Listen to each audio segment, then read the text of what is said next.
Thank you all very much for joining us here today. My name is Geraldine McKenna and I am an interim JS Programme Manager with the SEUPB, and I am responsible for the investment area 3.2. Just before we get started, just a few logistics to go through. We have the bathrooms just outside here on the right hand side, and there is no fire alarm scheduled today, so if the alarm does indeed go off, please make your way through the exits and down the stairs, and the meeting point is out in the Tesco car park. We are recording the workshop today, so hopefully that will assist you in not having to take too many notes. And the recording and the slides will be available on the website around 7 days after today. So on the SEUPB website, you'll be able to download all of that information. We are delighted to have you all here today, back at the workshop for this investment area 3.2. We've delivered many pre-application workshops at this stage, and this is the first time that we've had a group back in and the re-engagement of this sector. You will recall many of you will have attended the pre-application workshop in December 2021, although that was an online workshop, if you recall. So it's great to have everyone in the room today and to go through all of that again. So just due to the passage of time and the developments with PEACEPLUS, we thought it was timely to bring everyone back together and to go through everything again today, and to bring you up to date with the new developments within the thematic area and within this investment area specifically. So since we met in December 21, we have continued to progress with PEACEPLUS programme and with all of the different calls, and delivered quite a number of pre-application workshops across a range of different themes and investment areas. Similar support is ongoing, and keep an eye on our website for any updates and on all of our social channels. Before we go through the main content of today's workshop, I will take you through the agenda. So for this morning's session, I will provide you with a brief overview on the PEACEPLUS programme, just to refresh your memories. Then we will provide an overview on policy interests from both jurisdictions. Catherine Powell is with us today from the Department for the Economy, and she will present to you on their behalf. The Department of Children, Equality, Disability, Integration and Youth were unable to send a representative, but they have forwarded their policy interests, and I will bring you through those today. Emer Bush is also with us today, and she is going to take you through the details of the PEACEPLUS Youth Programme and what will be expected of those projects. Many of you will be familiar with Emer, as you will have worked with her previously on concept notes and at the pre-development workshop previously, so Emer should be a familiar face to many of you.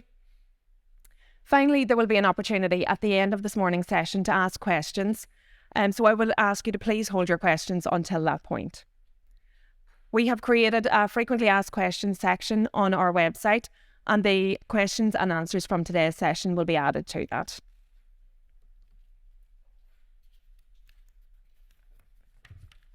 So session 2 then will provide information to those of you who are interested in applying to become the Quality and Impact Body.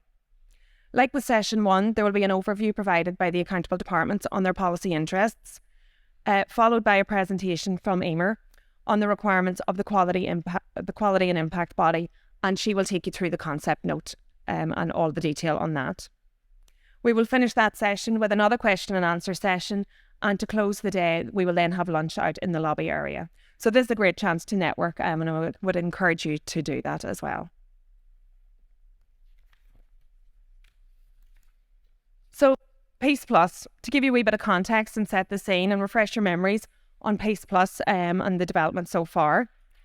We've reached this point through detailed process of collaboration with the Northern Ireland Executive, the Government of Ireland, the UK Government and the EU. Together, we have drafted a new programme that will contribute to a more peaceful, prosperous and sustainable society in Ireland, in Northern Ireland and the border region of Ireland, and we believe it will leave a significant and lasting legacy. It is an exciting programme, and it builds on the legacy of all previous PEACE and Interreg programmes. PEACEPLUS funding is distinct, and it will fund activities that promote peace and reconciliation and contribute to cross-border economic and territorial development. So how was PEACEPLUS developed? It has been a long road to get to this point, but given the scale and scope, it has been worth it. The SEUPB commenced the PEACEPLUS development process back in 2019, and I'm sure many of you have been involved at various stages of that. Since then, there's been considerable work and stakeholder engagement. This has included public events, survey submissions, public consultations, and ongoing bilateral meetings with the government departments, both north and south.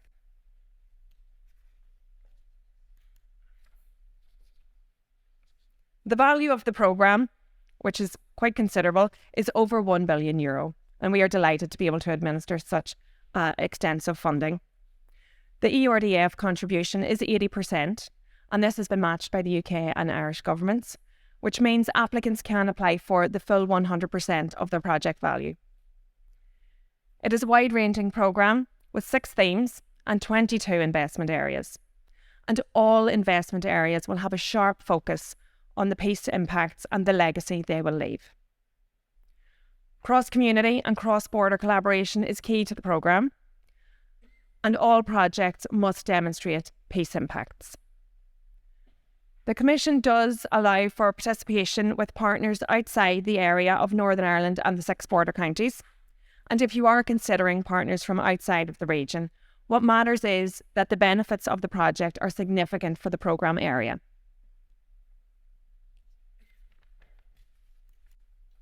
So this slide just shows you where PEACEPLUS sits, directly in between peace and prosperity, and that is an important point to always remember.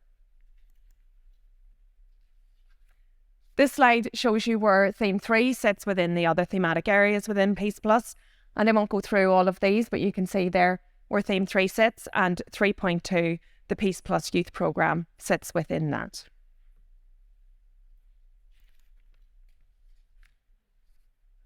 Out of the thematic areas on PEACEPLUS, Theme 3 is dedicated to our young people with a considerable investment of $123 million.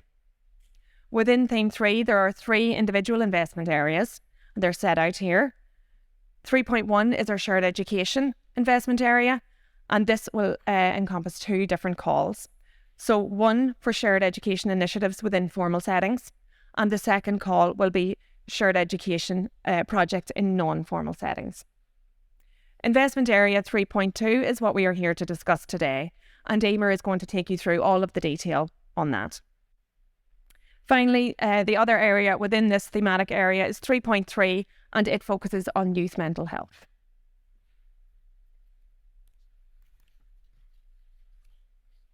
This slide is just a little overview of the project life cycle, and this applies to all projects, irrespective of what investment area or what theme you fall under. And many of you, if you have been involved in funding before, will be familiar with this. And this takes you through the life cycle of from project development right through to closure. And just there, we're at the very first stage of project pre-development, and that's where we're at today. And this is where the process goes. And it's just something that I suppose is a useful reference point for you all. Now, that was quite a quick walk through the PEACEPLUS programme and where it is today. I'm going to hand you over now to Catherine Powell from the Department for the Economy to take you through her policy perspective.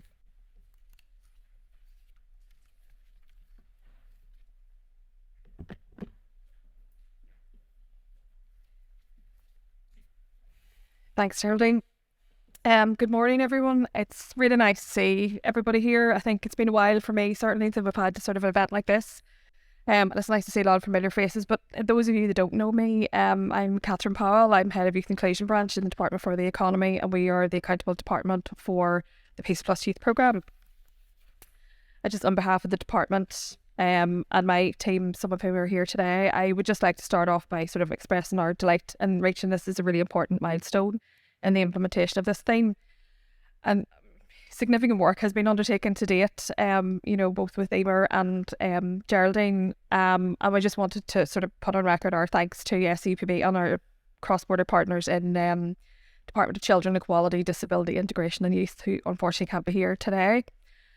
So as the accountable department for this theme, our role is to manage the flow of money between the Northern Ireland Executive and SEUPB and make sure that the programme aligns with the policies and strategies of both the department and the wider NI Executive. So some of you will be familiar with the 10X strategy, which is the overarching policy for the Department for the Economy. which is looking to build an economic vision for a decade of innovation. So this vision for economic growth recognises that to build a better economy, we need to focus on an economy which is more innovative, more sustainable and more inclusive, which is really sort of, the inclusivity part is where the PEACEPLUS youth programme would fit in.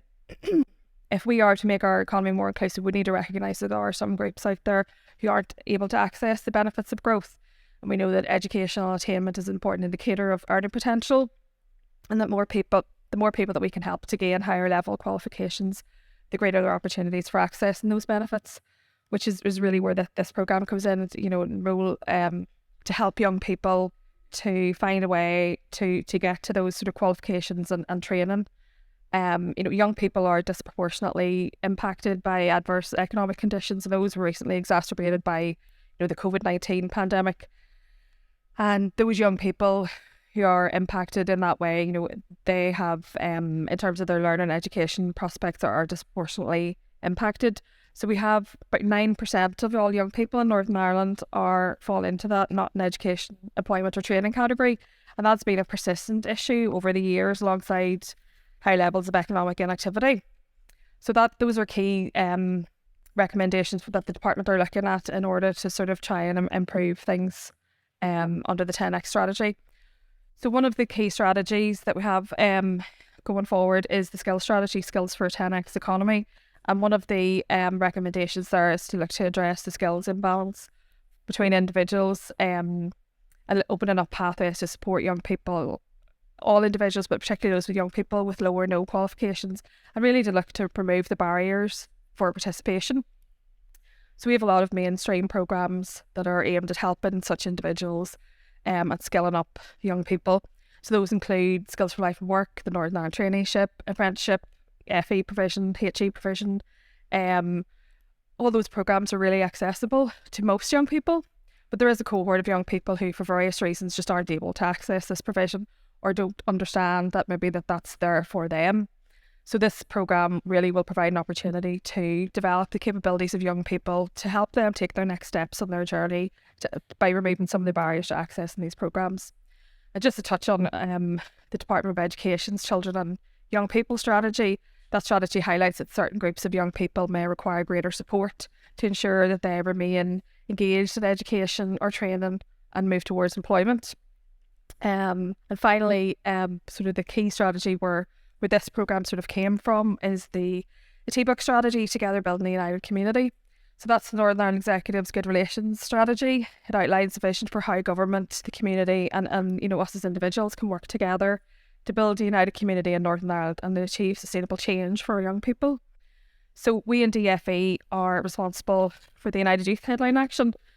And I feel, I don't need to tell a lot of people in this room what that's all about because he's been involved for so long. So it's a headline action within the T-book strategy, and we're responsible for that. And those of you that were involved in Peace for Youth and back in the pilots will be familiar with the intent there. So it sets out a vision for a youth programme to focus building better community relations, creating better citizens, providing sort of volunteering and employment experience. So at the centre of this programme, it's a youth work focused approach that will build the capabilities of young people and help them progress into mainstream provision, such as further education, training and ultimately employment.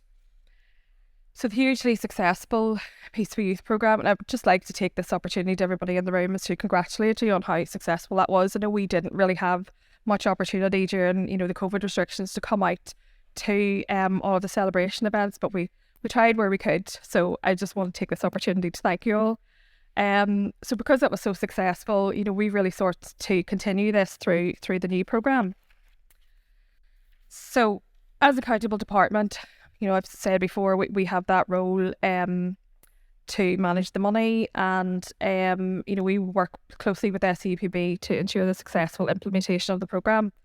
And part of that will be to ensure that the programme is closely aligned with the policies that I've just spoken about, and also ensure that appropriate governance arrangements are applied, and we do that through scrutiny of financial and management data that we're provided with, and applying controls to safeguard public funds. So as well as that, we previously would have under United Youth pilots and through Peace for Youth, we would have provided some additional support directly to the projects. Now, that came in the form of the Northern Ireland Welfare Benefit Arrangements. So we're hoping that we're working with our colleagues in DFC to finalise those in line with what we had in place for Peace for Youth. So treatment of the programme as work preparation, so that young people are still fulfilling their benefit conditionality, so they can retain their benefits while they're on the programme. And as well as that, because the benefit landscape has changed in our favour since the last programme, we don't have steps to success, we don't have those kind of issues. So what we want to do is to promote the programme to the work coaches so that they know that there are projects in their area that they can refer young people to sort of help with recruitment. Now, we're also considering payment of incentive payments, but as I stand here today, we're in a very difficult and unclear budget position, and at present, I don't have any funding for an incentive payment. We're looking at all options, but I didn't want to stand here today and talk about it and not be upfront and honest.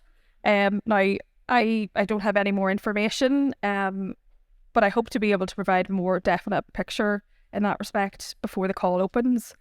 So we will get the information out there as soon as possible. And then in terms of the progression that's sort of been added into the programme this time, we'll talk more about this later on, but we sort of plan to work with the Quality and Impact Body in sort of supporting projects to identify pathways for young people at the end of the programme, some of those provisions that I've spoken about before. I know we tried to do that a bit in Peace for Youth, but it sort of wasn't as formal as we would have liked. But I'll talk more about that later. So all I have to say now is thank you for your time today, and good luck to everybody in your application. I look forward to seeing them. Thank you very much.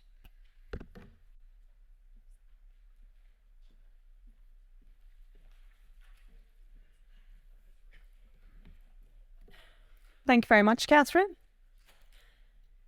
Okay, so I will now take you through an overview of the policy interests on behalf of the Department for Children, Equality, Disability, Integration and Youth.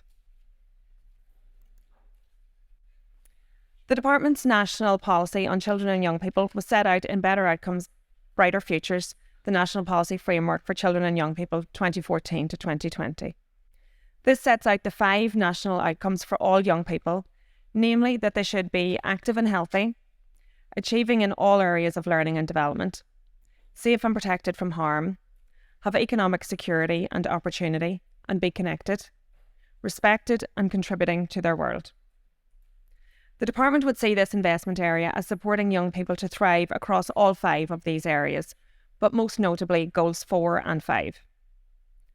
Under Goal 4, the Better Outcomes, Brighter Future framework supports pathways for young people to economic participation and independent living, as well as opportunities for ongoing education and training.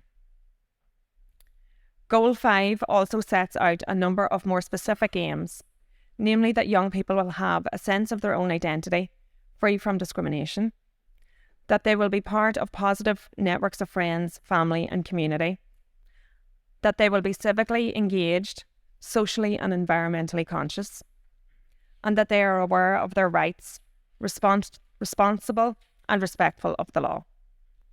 These aims are highly relevant to this investment area.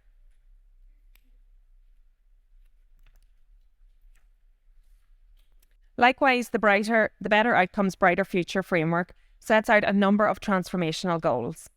These goals are aimed at creating a broader enabling culture and infrastructure to support the achievement of the 5 national outcomes.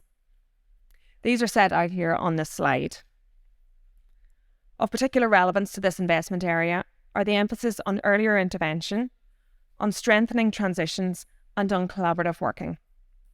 More broadly, the approach of this funding call, whereby a wraparound approach is taken to ensure barriers to participation and meaningful engagement are addressed. This is in line with the Department's approach.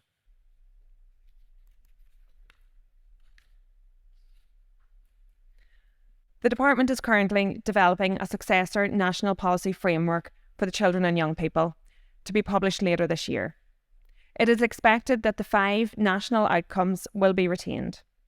In addition, the framework will further embed a rights-based and equality-based approach to policy and services for young people.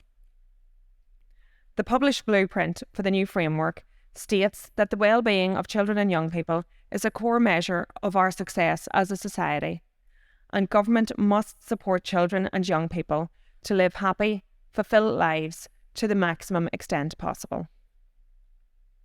It has a duty to use resources to deliver services and supports for children and young people efficiently. Policy for children and young people must include clear implementation, monitoring and accountability mechanisms, with effective structures for cross-sectoral working to ensure children and young people have the support they need. The funding call for 3.2 would also reflect these aims.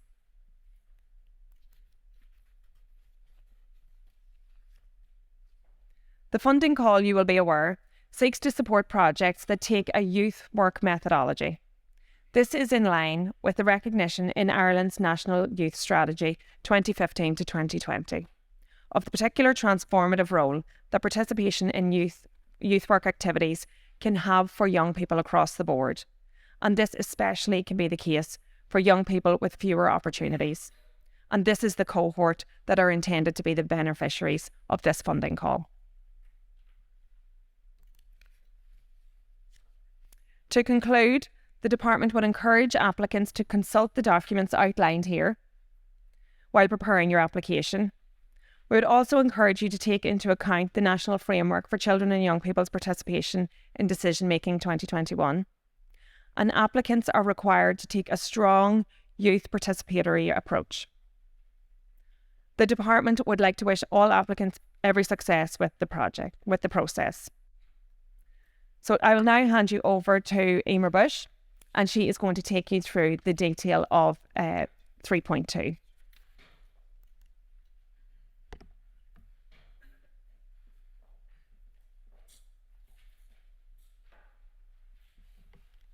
Thank you, Geraldine. Good morning, everybody. Great to see so many of you whom I have only met on phone calls and on Zoom calls, so it's been fantastic. Those of you whom I've had the opportunity to shake your hands and see you in the flesh, and those of you whom I also know and have not yet spoken to, hang around at the break so that we can have a chat. We've done a lot of work together already, and this is a refresher session for this, the PEACEPLUS Youth Programme 3.2. There are some new people in the room. You're very welcome. We want to bring everybody up to speed as to the changes and the progress that has been made in rolling out this part of the programme. And I thank the Catherine and Paula Keatley, who isn't here, for their support in getting us this far. So lots of what you'll hear from me today, hopefully you'll know, and it will be foremost in your mind, because I'm aware that lots of you have kept working in your proposals and you've been digging the foundations and building what you hope to put forward. But there will be some new information, and some of you might be coming from a lower level of information base, and that's great. I hope that this will be useful for you today.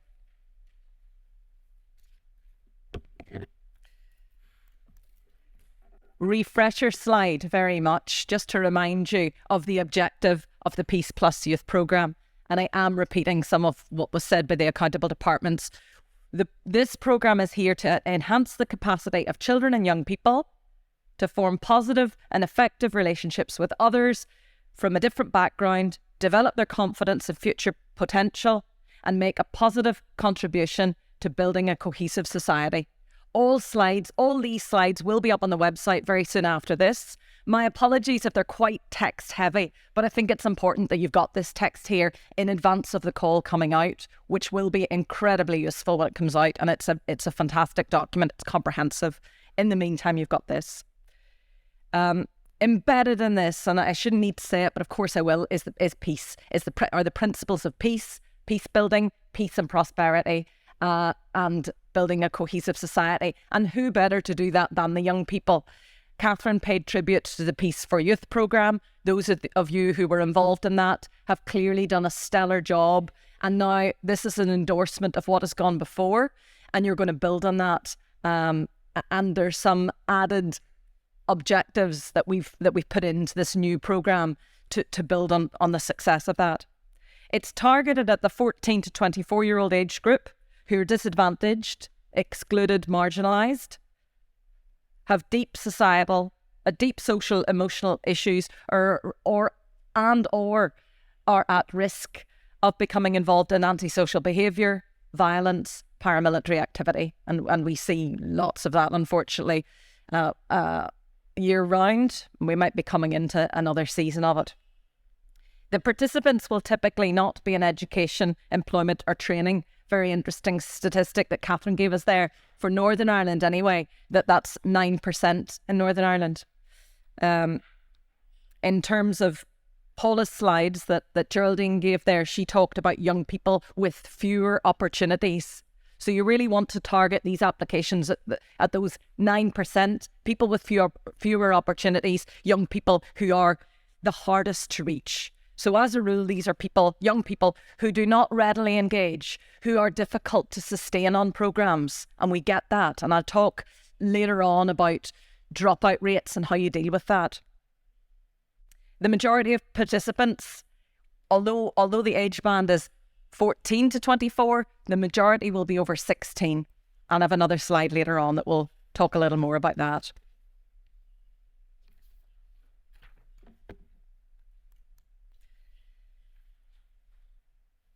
What does the PEACEPLUS programme seek to achieve?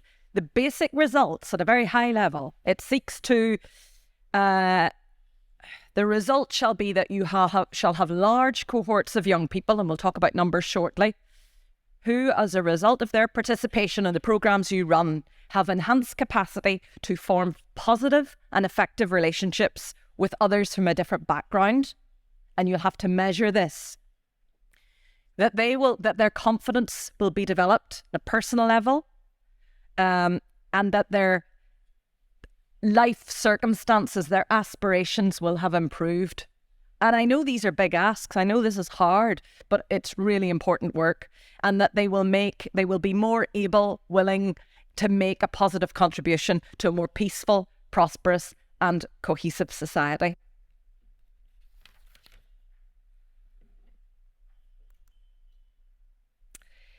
The outcome focus of the programme. Those of you who worked through concept notes with me previously will have these 5 outcome areas probably seared into your brain at this stage. But so this is an important slide, because these 5 outcome areas will form the basis of the programme that you develop for young people. The PEACEPLUS youth programme will bring about a positive change in the form of clear, meaningful and sustainable distance travelled for participants in relation to 5 outcome areas. Shortly, I will talk about distance travelled, what that looks like and how we measure it. Basically, it means where, if I were a young person, I start from when I sign up to your programme, and where I end up in my hearts, mind, behaviour, attitudes as a result of participating on your programme. And the 5 areas that I'm going to travel a distance across are good relations. How have my attitudes changed around how I contribute to lower levels of community division, to combating sectarianism and making a positive contribution to reconciliation? Citizenship, that the programme should develop the capacity of the young person to participate in and make a positive contribution towards family, community, social life. Personal development, hugely important. So the fundamental social and emotional needs and the soft skills of the young person, which links to the next one, which is the employability and skills development. And this shows some progression from the Peace for Youth programme.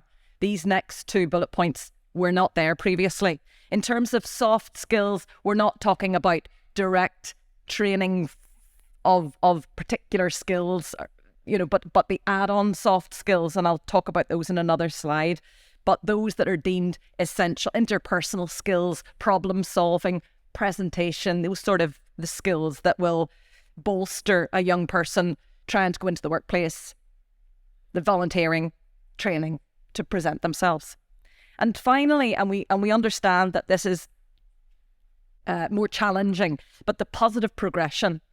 obviously, if you're dealing with those hardest to reach, those 9% of young people who have disengaged, that not all will positively progress, but they may well have different attitudes and have different aspirations. But we do ask you to try to begin to set in place the tracking, to ask them about what their aspirations for the progress might look like and might be, to identify and prepare for positive post-programme progression for up to 1 year. So we ask you to make efforts to track for up to 1 year.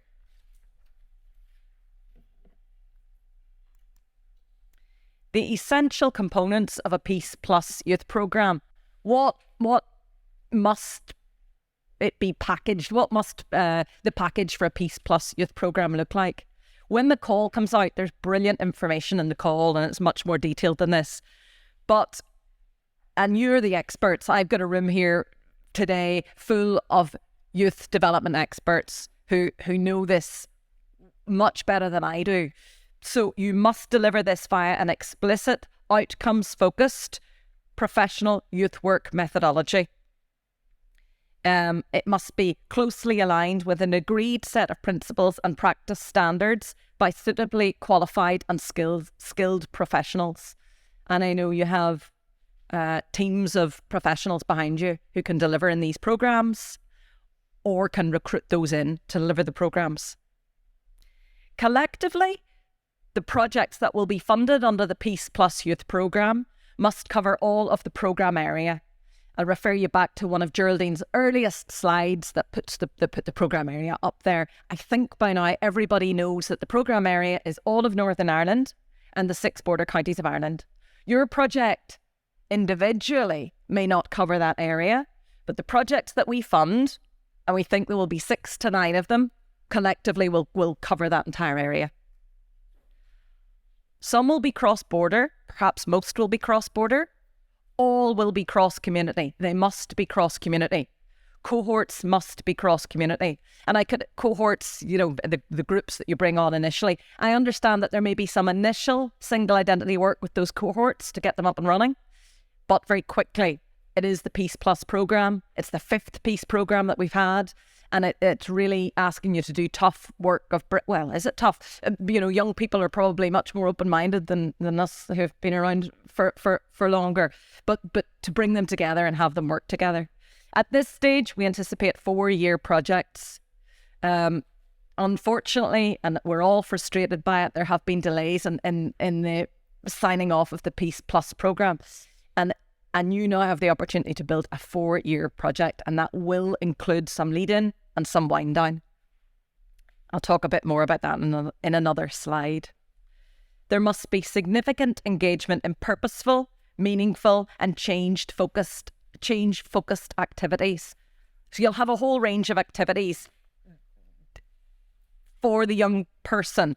And the next bullet point talks about tools for change. Tools for change could be anything from sport, outdoor education, drama, music, culture, language, social action initiatives. There could be residential learning as well.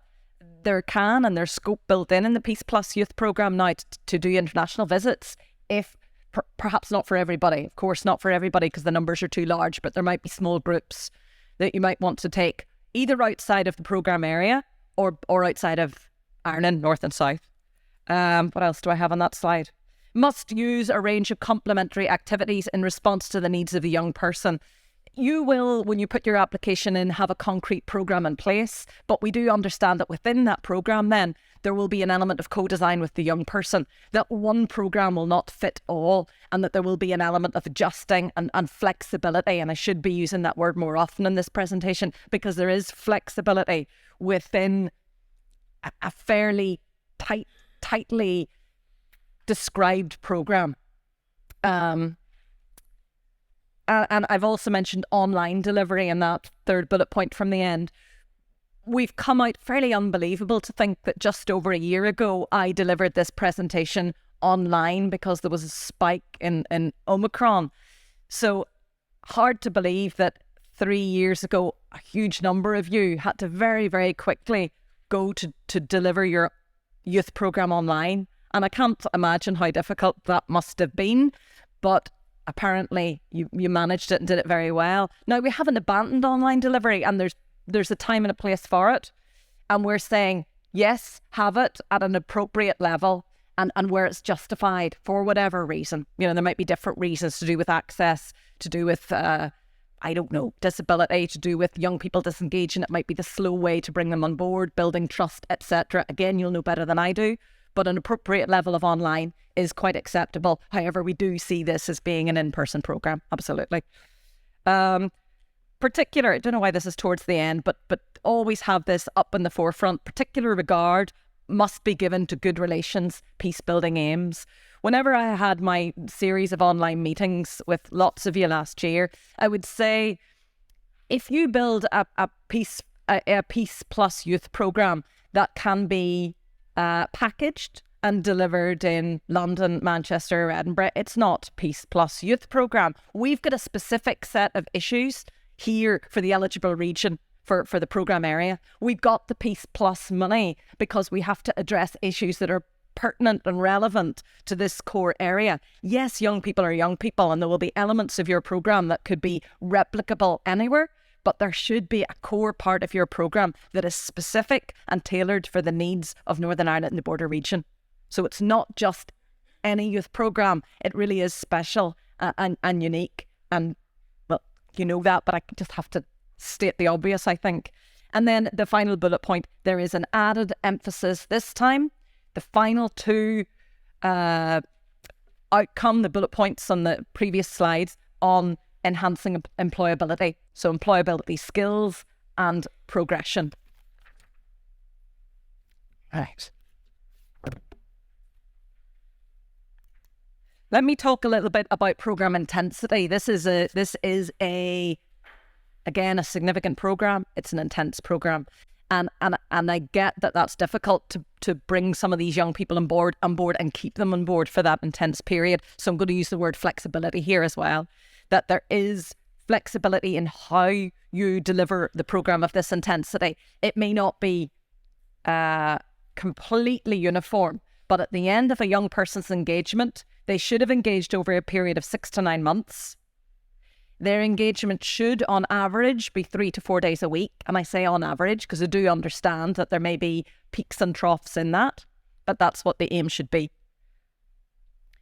Because the level of intensity will vary to accommodate particular circumstances. Thank goodness we're not machines, although when on the way down the radio today, it told me that machines are going to take us all over in 10 years' time. But at the moment, we're all individuals. We've all individual needs, and especially these young people with whom you'll be working. So you'll have to vary your delivery to accommodate particular circumstances. Ultimately, however, engagement, in order for us to sign off and say, yes, you have met a target to count one person, engagement will be a minimum of 250 hours per young person. So it is a lot. That 250 hours is 80% of your full target, and full target is 312 hours. So 80% will constitute completion. Please strive for more. That's the minimum. Excuse me. Okay.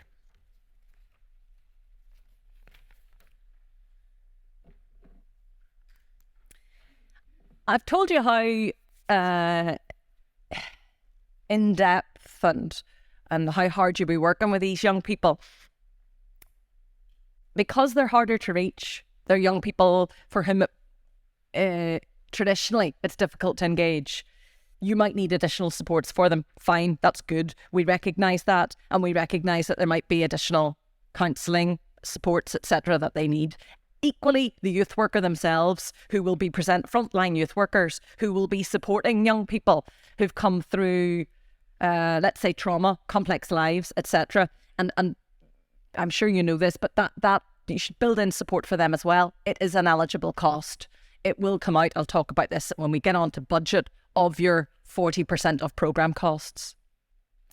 Obviously, any interventions designed to address barriers to participation are eligible.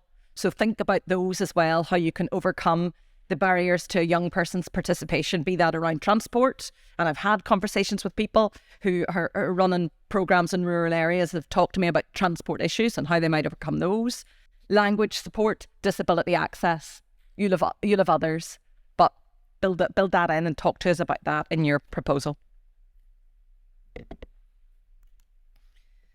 A slide about the quality and impact body. I will lose most of you after this presentation, and then we'll have a short session on the competition that will be run, the call that will be opened to appoint a quality and impact body via an open call.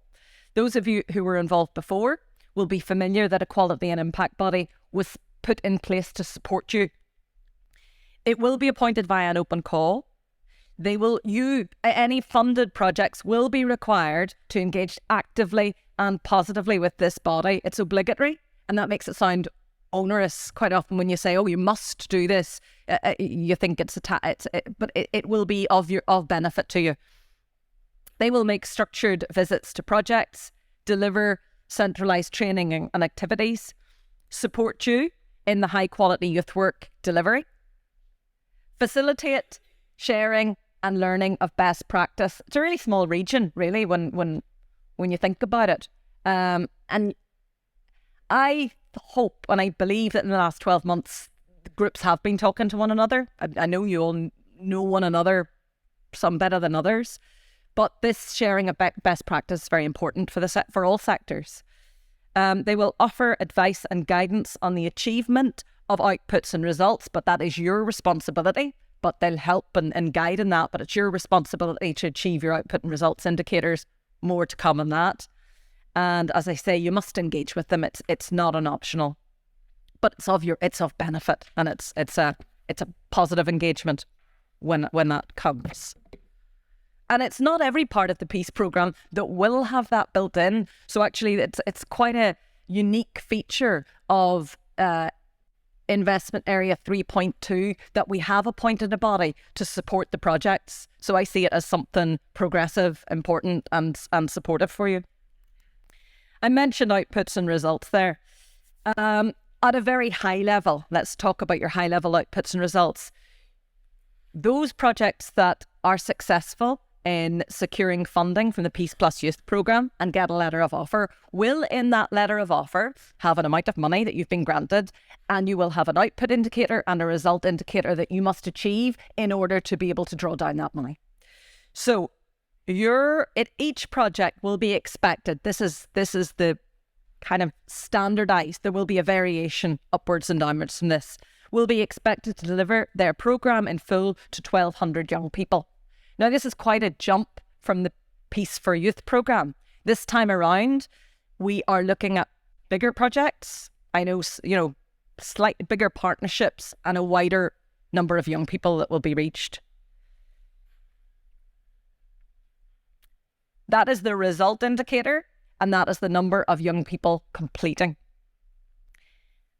The lower end, we see it as 1,000. So the band 1,000 to 1,200. Might be some flexibility up and down depending upon circumstances. If your cohort, for example, has specific and additional needs, your numbers might be lower than 1,000. If for some reason you have a bigger consortium, a bigger partnership, a wider reach, your numbers might be above 1,200. We see those as being the exception, and that should be the band. The 1,200 completers is your result indicator. That's the number who complete. In order to get to that number, and I've talked a lot about how you're working with young people who've disengaged, who are not involved in other activities, and we recognise that it's difficult to keep them engaged and to push them right through. I mean, push, that's the for them to complete a programme. You will have to over-recruit. And the related output indicator, that's the number you recruit onto a programme, is 1,495. That's the figure that they've come up with in order to allow for a dropout rate. Some of you may tell me that you think your dropout rate will be lower. Some may think you've a higher dropout rate, so you may actually recruit even more than that in order to get to your result indicator. Delivery should be to appropriately sized cohorts of young people. That's up to you to design that when it comes to your work packages, but how many you can deal with on an annual basis. And as I said already, they must be cross-community enhanced, and I think the likelihood is that most of them will be cross-border, or at least there will be cross-border visits, cross-border work as well. Projects will on average be 48 months at this stage, so a 4-year project. This slide is the theory of change, which really just describes what I've just put up there in terms of the output and result indicators. When you go back to look at this slide, because it will be available on the website, the outcome in the middle is all of the work you're doing with the young people. That is in a few short sentences there, is the distance travelled. So you're recruiting a big number of young people, and on a collective level, all the projects that we fund, we wish 9,750 young people to be recruited, and at the end of the 4 years, 7,500 of those to have completed. That's collectively. In between that, there'll be a whole set of outcomes on my next slide. Not quite. And in a few slides, I'm going to talk to you about those outcomes and how you measure those outcomes, that distance travelled. Before I get to that, I want to talk about cross-community engagement. I want to talk about targets that you must measure around community background splits.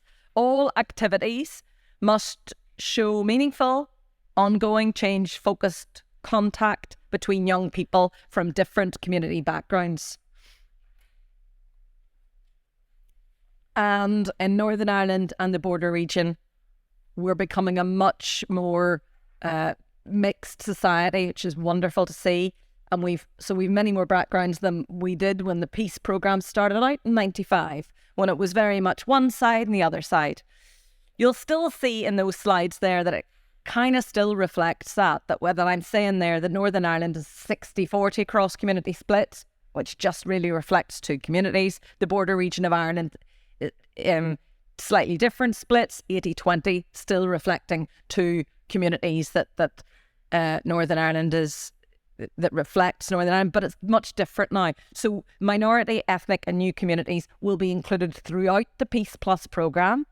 In particular, I would say in the PEACEPLUS youth programme, where we really want to engage with all young people. And I know, having talked to you, that many of you have significant numbers of young people who've either been born, grown up here, or have arrived in from new communities, but are from minority ethnic communities. That will adjust your splits slightly. So talk to us whenever those splits are adjusted to take into consideration the inclusion of new communities, and they should be included.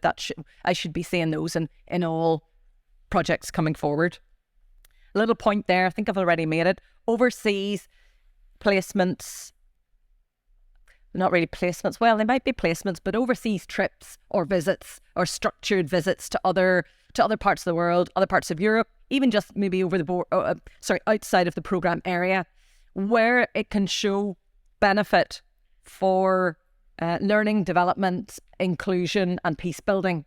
That is relevant. I know it can be tricky. It can add just more work for yourselves and a bit of a headache. So it's optional, but it's an eligible cost.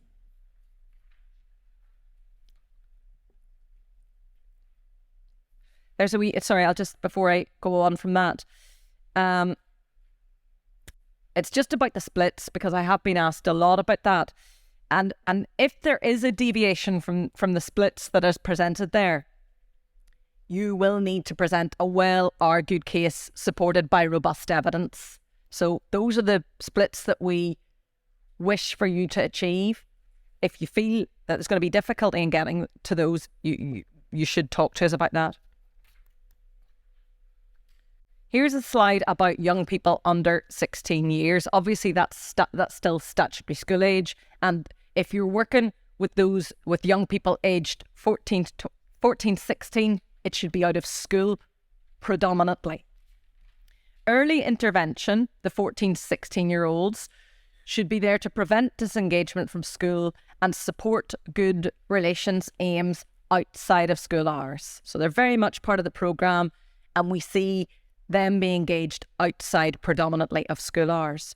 Where they're engaged within the school hours, it should be a maximum of 30% of participants of that age group on any single project would be under the minimum school leaving age and engaged during school hours. So it's clear that this is a programme that is targeting people. It's not a schools-based programme. There can be some schools-based engagement, 30% for that 14, 16, but the majority is you're targeting young people out of school. There may be a route in to engage with them that way, but it's complementary to mainstream provision, and projects will be required to engage with the appropriate authorities in either jurisdiction as and when they're working with the schools.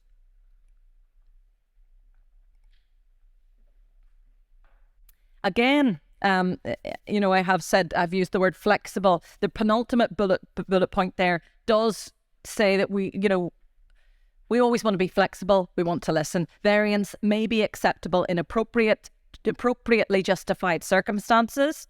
Rationale to be presented in the application. I would even say pre-application, in the next few weeks or before the call opens, you can talk to me about that. I can be your link with SEUPB and iron out any queries, issues, concerns you have around that particular issue. Okay, so you remember that theory of change slide that I put up there, the grid that had your outcome.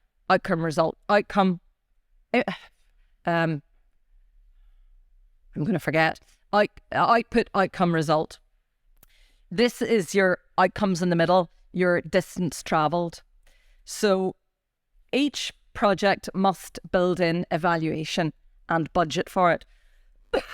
So it's hugely important for you to have the structures, personnel, capacity and planning in place to be able to measure the distance travelled for the young person. And you shall set project-specific indicators for your project in order to measure the distance travelled for the young person. You must have suitable methods in place, pre, mid and post-evaluation to enable the tracking of progress. So it might be a baseline and ongoing tracking, and then at the end you'll be able to measure how far the young person has come. You must also engage with, because SEUPB will also appoint an evaluation team, and you shall engage with them to support any impact evaluation we commission. And SEUPB and the evaluators may engage with the projects to agree these indicators and a means for measurement. So we'll consult with you around that. But let's look at what indicators might look like for the 5 outcome areas. So in terms of good relations, you should be measuring the likes of how the young person now, first of all, understands the core rationale of the PEACEPLUS youth programme. Now, they should know they're on a PEACEPLUS youth programme. Obviously, it's not going to be the carrot that gets a young person signed up on a programme. But, it's important that they understand there is a programme, that there is a process of peace building in Northern Ireland, and that there is a significant injection of cash that's there to help the bolstering and the consolidation and the embedding of peace for the region. How and if they have a greater understanding of and respect for diversity as a result of their participation. Have they got a greater awareness of the values, beliefs, customs and traditions of others? A greater understanding of their own identity and a respect for others from different community and cultural backgrounds, abilities, orientations. And a positive, as a result of this, might they have a positive a more positive predisposition to others from a different cultural or community background. Can we all do with it? In terms of personal development, you'll be seeking to measure indicators like, again, examples. Is there increased self-awareness, understanding, agency, self-confidence? Are they better now at planning more structured, better at problem solving, better at managing relationships, working effectively with others, potential for leadership capability, better resilience, more determined, their ability to build helpful and positive networks, and any other relevant knowledge and skills for supporting their own health and well-being comes under the personal development. The third outcome area, citizenship. So how the young person might be able to find out and engage with services to help them as citizens, as people on the cusp of adulthood or young adults. Their positive participation in community structures, in initiatives, in the democratic process. How they might be better explore, understand and respond to issues regarding citizenship and societal issues of interest, justice issues. I suspect young people are probably a lot more engaged than many of us are anyway in a lot of these issues, maybe around poverty, climate change, housing crisis. The list goes on, and they've many more years to live than we have. So I think there'll be no problem engaging young people in debates around these and getting them fired up. Volunteering in communities of place and or interest, and positive family and community relations might also come under citizenship. So how are you going to measure changes and progression in these areas? In terms of employability and skills development, we will look at qualifications directly related to the 5 outcome areas. Short qualifications, useful when seeking work. Improved understanding of the world of work, of job career options, enhanced career aspirations, and the development of soft employability skills deemed that are identified as essential by employers. So that I think I mentioned these earlier: communication skills, teamwork, critical thinking, creativity, working independently. Those are sort of employability and soft skills development that you want to foster in the young person, and related life skills. And the 5th area, positive progression. So this is new, and this is saying, well, as part of this program, let's work with the young people. Let's work, it's hard, but to be able to work one-on-one to identify one or more next steps that they would like to pursue beyond the program, so that there's not a sharp edge and a sharp ending. And I know there isn't anyway for the youth organisations that are here today, that you continue to engage with these young people, as best you can, where funding, programs, time and personnel allows. But what can you do to help them plan for their next steps, their aspirations, their interests, and support their what next, support them in what next. It may not always be positive progression, and we know that, and I'm not coming up here in rose-coloured spectacles and saying that each of the 1,200 young people that you'll put through a programme will move on to employment, training, volunteering, but it's trying to have that in mind and say, well, if they could, or if you could, what would it be? And to bring a sense of belief and purpose and what next to the young person. So there's a huge program to deliver, and there's working with the young person, but beside that there's capturing data, there's monitoring, and there's evaluation. Reporting on your output and result indicators, so capturing those numbers and tracking those numbers is essential and fundamental. And in order to do that, you will need back office support staff to support those frontline youth workers who are doing the work. And everyone is just as important in terms of the teamwork of delivering this sort of a project. You should have adequate staffing to ensure robust data collection and reporting. They're big projects. Do not under cost, when I say cost, under budget. Allow for sufficient personnel for your monitoring and evaluation, for your admin and for your finance. I haven't put comms down there, but it really should be there. So there'll be a communications function as well. That may not be a whole person. It may be a part-time person, or it may be, someone within your admin team may also take on the communications function. But very important tasks. You have to retain electronic data on participants, on participant engagement, on gender, on religion, community background, ethnic, racial, community breakdown. That's as a minimum of your monitoring data to be collected. Then there's your evaluation data on top of that. Tiny bit about your budget here. The PEACEPLUS Youth Programme is using a simplified cost option for you to present a budget, for us to assess a budget, and then for the budget for the claims to be paid. And it is staff costs, all of which are claimed and paid out on a real cost basis.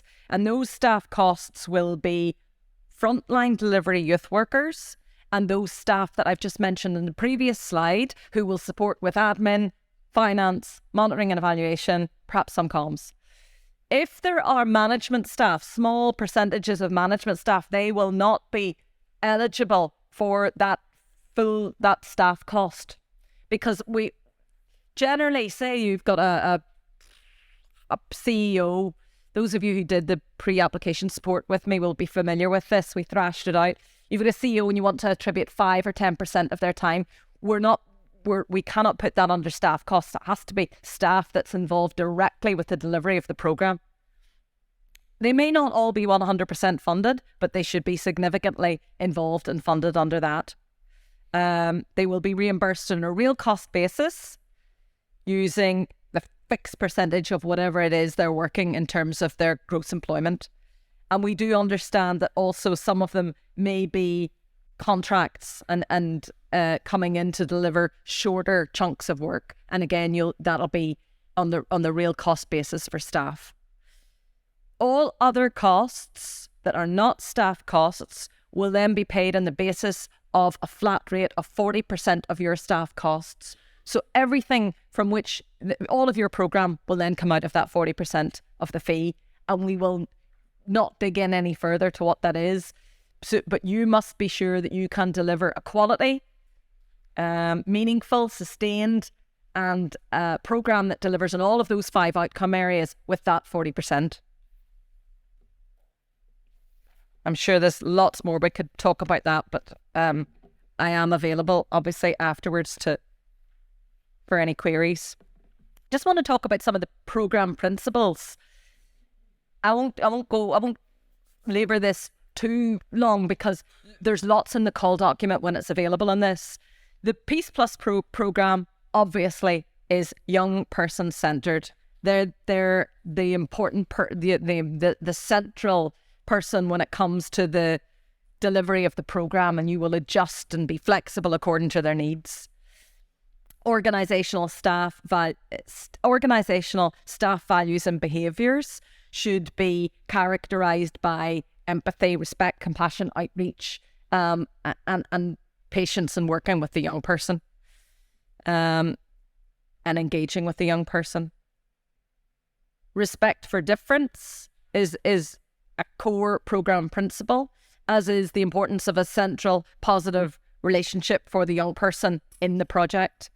It must be delivered via safe and stimulating environments.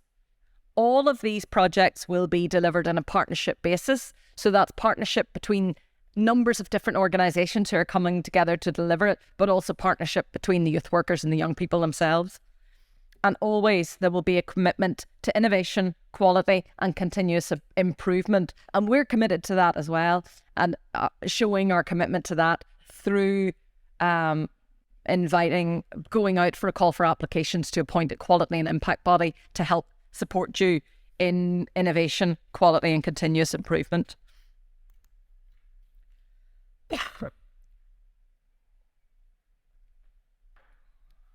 So some of you here today, I know, are hoping to be lead partners.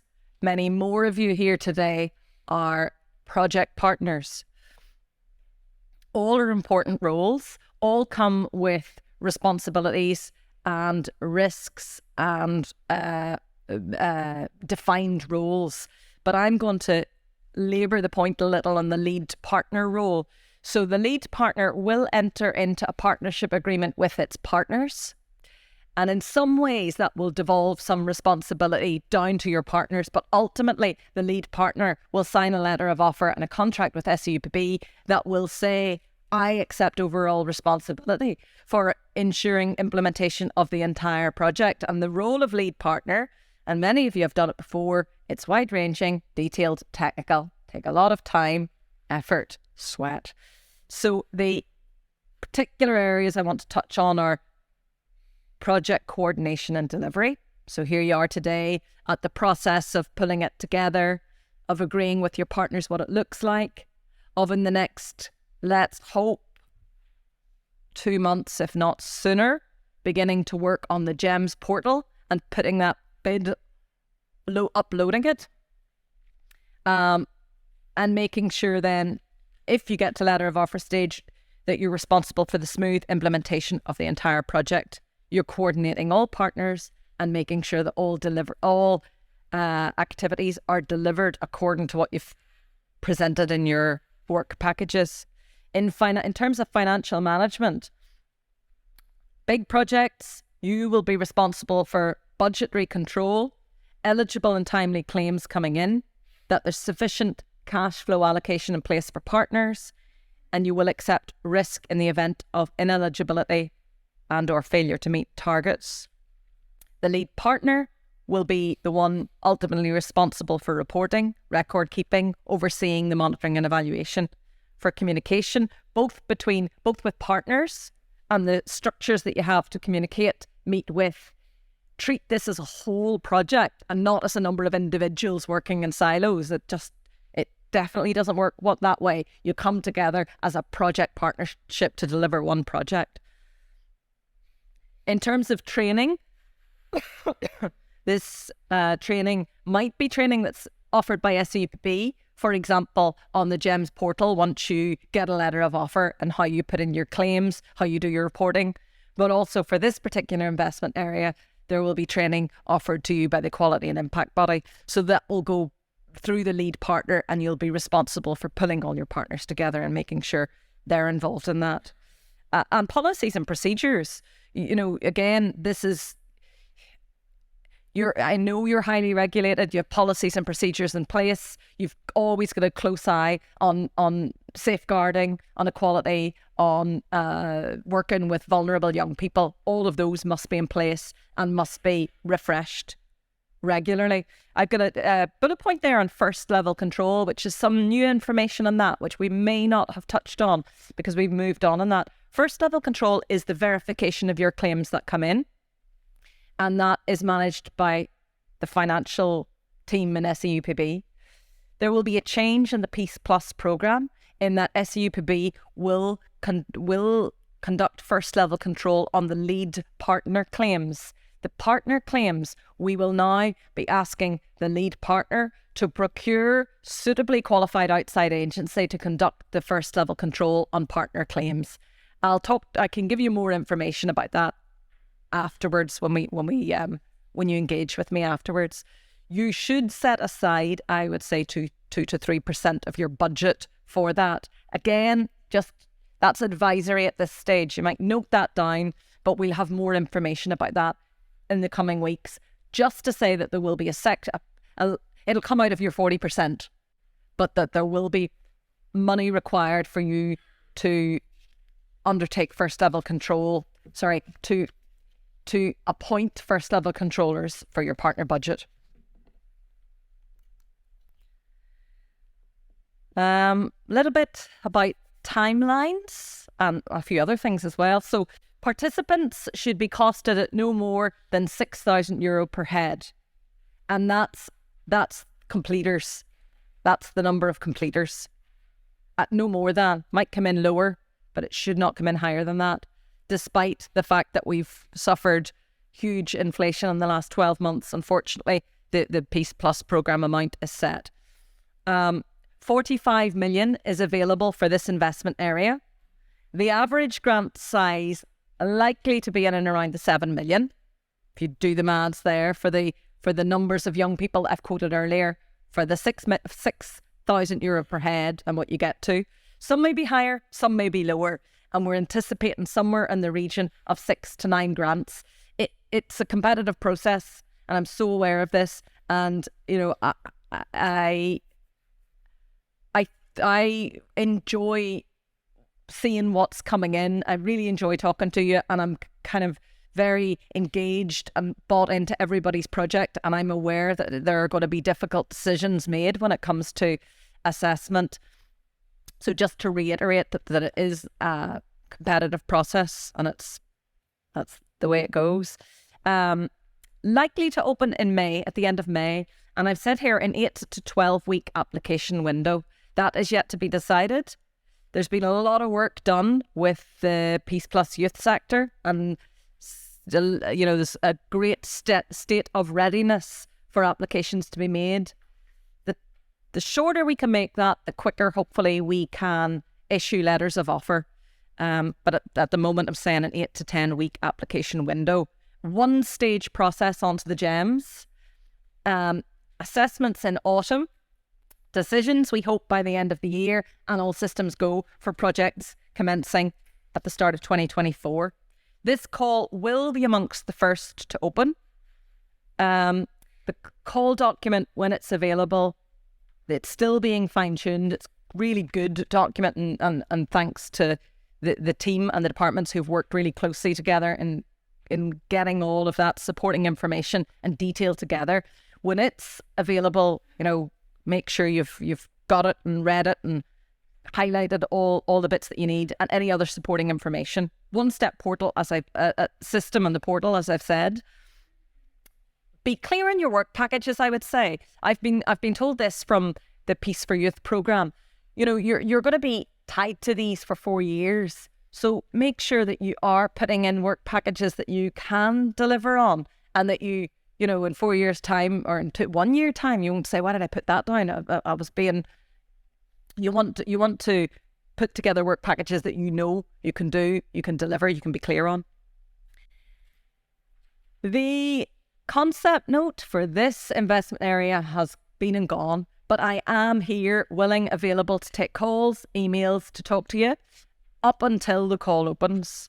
So you've got a fairly tight window now to keep working, to get the pen out and start digging, and I'm looking forward to continuing to work with you over the next week on that. Thank you very much for listening, and I think Geraldine's going to take some calls now. Take some questions now.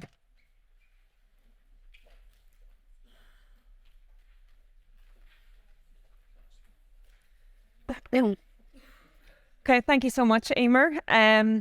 That was a lot of information. I'm sure you will all agree, but really, really useful information from both the accountable departments and from Emer's presentation as well. And hopefully you got a lot out of that. You will see that we are seeking high quality applications here. And as Emer stated, it will be a very competitive process. So please do make the most of the support from Emer at this stage until the call opens. As Emer stated, hopefully at the end of May. So if you haven't already made contact with Emer around the concept note stage, if you weren't involved at that point, we would certainly encourage you to do that. And for those of you who were involved in that concept note, continue to discuss those queries directly with Emer and get all of the support and information that you do need.